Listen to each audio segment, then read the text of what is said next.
서울로 돌아온 뒤에도 부산에서의 침묵은 두 사람 사이에 그대로 남아 있었습니다. 서연은 아침마다 태준과 마주쳐도 짧은 인사만 나눌 뿐 그 이상의 말을 꺼내지 못했습니다. 태준 역시 서재에 머무는 시간이 길어졌습니다. 그러나 계약서 속 조항이 두 사람을 갈라놓을수록 마음은 오히려 더 선명해졌습니다. 서연은 그림을 그리다 말고 문득 태준의 표정을 떠올리곤 했습니다. 태준은 회의 중에도 서연이 아플 때 잡았던 손의 온도를 잊지 못했습니다. 이대로는 안 되겠어요. 서연이 먼저 입을 열었습니다. 저녁 식사 자리, 늘 그렇듯 사무적인 대화만 오가던 자리였습니다. 무슨 말씀입니까? 서로 피하기만 하면 계약도 제대로 못 지켜요. 우리 그냥 솔직하게 지내요. 불편한 건 불편하다고, 고마운 건 고맙다고. 태준은 잠시 서연을 바라보았습니다. 낯선 제안이었지만 거부감은 들지 않았습니다. 그렇게 하겠습니다. 그날부터 두 사람의 대화는 조금씩 달라졌습니다. 사적인 질문을 하지 않는다는 원칙은 여전히 남아 있었지만 최소한의 진심은 나누기 시작했습니다. 서연은 태준이 매주 목요일마다 무료 진료 봉사를 다닌다는 사실을 알게 되었습니다. 언론에는 알려지지 않은 일이었습니다. 왜 이런 건 홍보하지 않으세요? 이미지에 도움이 될 텐데요. 보여주려고 하는 일이 아니니까요. 서연은 그 대답이 마음에 오래 남았습니다. 태준이 냉정해 보이는 이유가 사실은 진심을 드러내는 법을 몰라서였다는 것을 조금씩 이해하게 되었습니다. 태준도 서연을 다르게 보기 시작했습니다. 그는 서연이 재단 행사 틈틈이 병원 로비에 앉아 있는 아이들에게 그림을 그려주는 모습을 우연히 보았습니다. 서연은 아이의 손을 잡고 웃으며 종이 위에 작은 심장 모양을 그려주고 있었습니다. 의사 선생님이 그린 것보다 예쁘죠? 아이의 말에 서연이 웃었고 태준은 그 웃음을 한참 동안 바라보았습니다.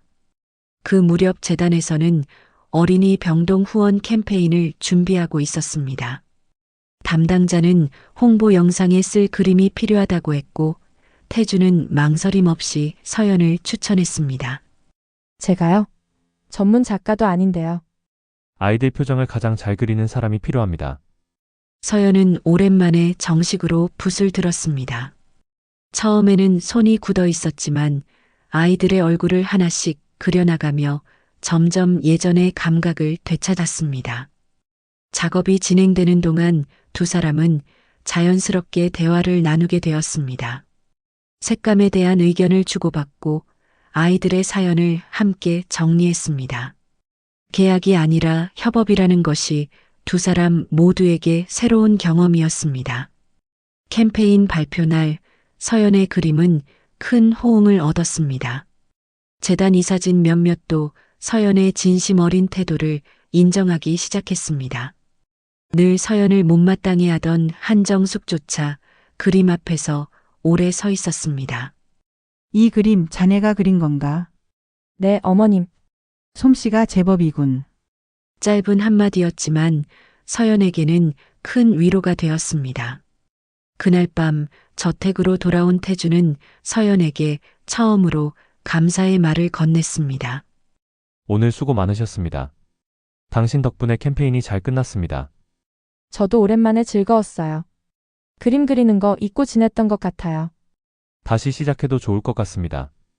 서연은 그 말이 단순한 인사가 아니라는 것을 느꼈습니다. 태준의 눈빛에는 예전의 경계심 대신 다른 감정이 담겨 있었습니다. 태준 씨는요? 계속 그렇게 감정을 숨기고 살 거예요? 태준은 쉽게 대답하지 못했습니다. 오랜 침묵 끝에 그는 낮은 목소리로 말했습니다. 노력하고 있습니다. 예전보다는 조금 편해진 것 같습니다. 서연은 그 말에 작은 미소를 지었습니다.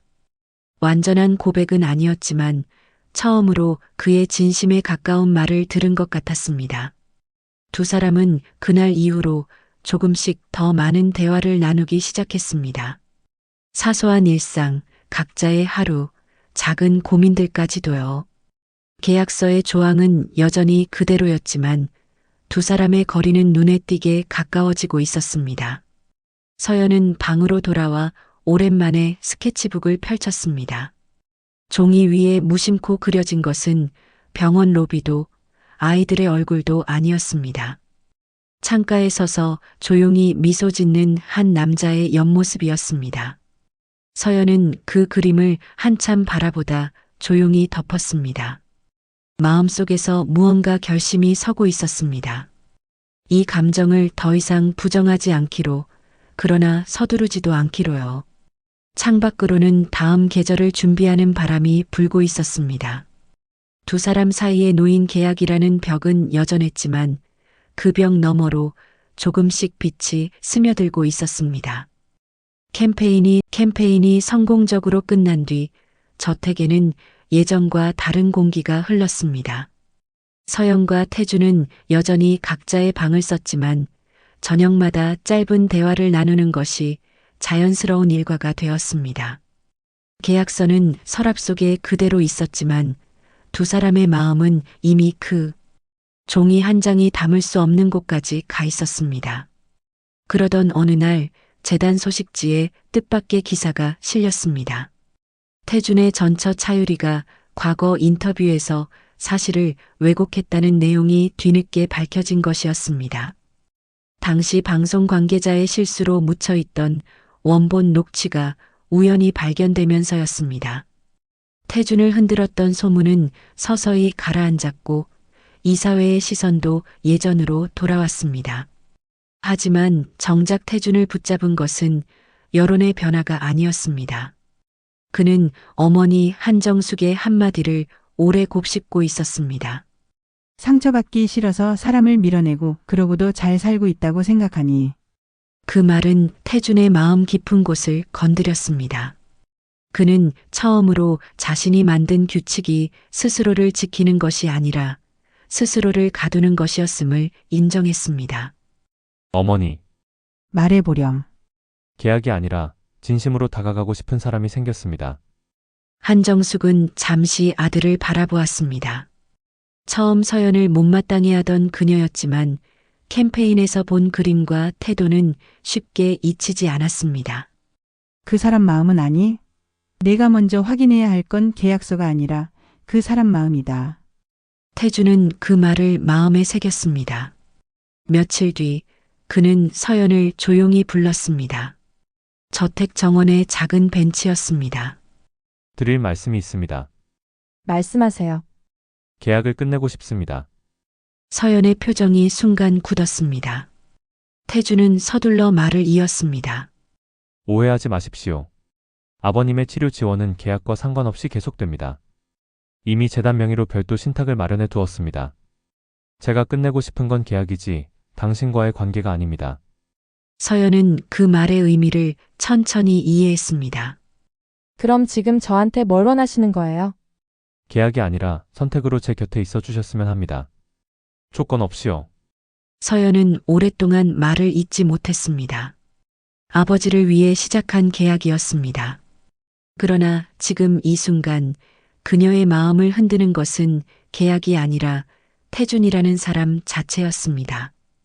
저도 이제는 계약 때문이 아니에요. 서연이 조용히 대답했습니다.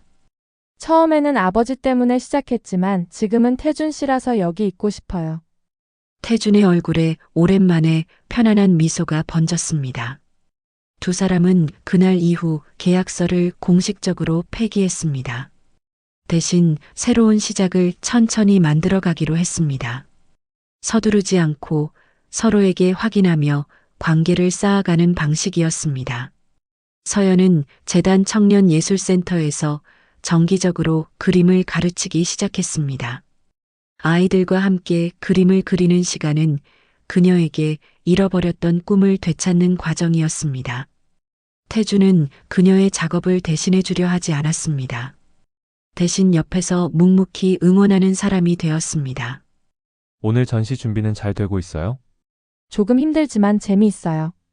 도와드릴 일 있으면 말씀하세요. 그냥 이렇게 물어봐 주는 것만으로 충분해요. 서연의 대답에 태주는 고개를 끄덕였습니다. 그는 이제 알고 있었습니다. 사랑한다는 것이 상대의 삶을 대신 살아주는 것이 아니라 그 삶을 존중하며 곁을 지키는 것이라는 사실을요. 몇 달 뒤 서연은 작은 개인전을 열었습니다. 전시회 제목은 통제할 수 없는 마음이었습니다. 전시장에는 병원 로비에서 만난 아이들의 얼굴, 해운대의 바다, 그리고 창가에서 조용히 미소 짓는 한 남자의 옆모습이 걸려 있었습니다. 태주는 그 그림 앞에서 오랫동안 서 있었습니다. 이게 저입니까? 네. 처음으로 마음이 흔들렸던 순간이에요. 부끄럽게 만드는 재주가 있으시군요. 서연이 웃음을 터뜨렸습니다. 오랜만에 보는 편안한 웃음이었습니다. 아버지 윤상철도 전시회를 찾았습니다. 그는 딸의 그림을 하나하나 살펴보며 조용히 눈시울을 붉혔습니다. 네가 다시 그림을 그릴 줄은 몰랐다. 아빠 덕분이에요. 아빠가 건강해지셔서 저도 제 삶을 다시 찾을 수 있었어요. 아니다. 이제는 내 걱정 말고 내 행복을 먼저 생각해라. 윤상철의 말에 서연은 고개를 끄덕였습니다. 그녀는 이제 알고 있었습니다. 가족을 위한 희생만이 사랑의 전부가 아니라는 것을, 자신의 행복을 지키는 것도 소중한 책임이라는 것을요. 1년 뒤 두 사람은 처음 만났던 호텔의 작은 정원에서 조촐한 결혼식을 올렸습니다. 화려한 초대장도 언론의 스포트라이트도 없었습니다.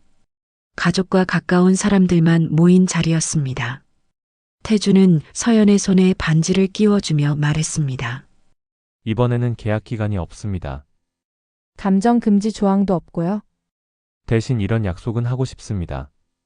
태주는 미리 준비한 종이 한 장을 꺼냈습니다. 짧은 문장이 적혀 있었습니다. 우리는 두려울 때 숨지 않고 서로의 마음을 통제하지 않으며 매일 다시 서로를 선택한다. 두 사람은 그 아래에 나란히 이름을 적었습니다.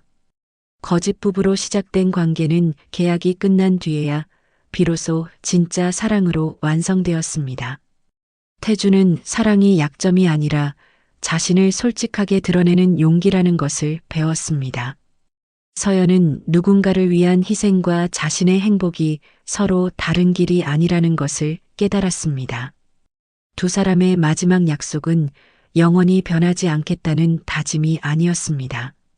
두려움이 찾아올 때마다 숨지 않고 조건이나 계약 뒤에 기대지 않으며 그날그날 서로를 다시 선택하겠다는 소박하고 진실한 약속이었습니다.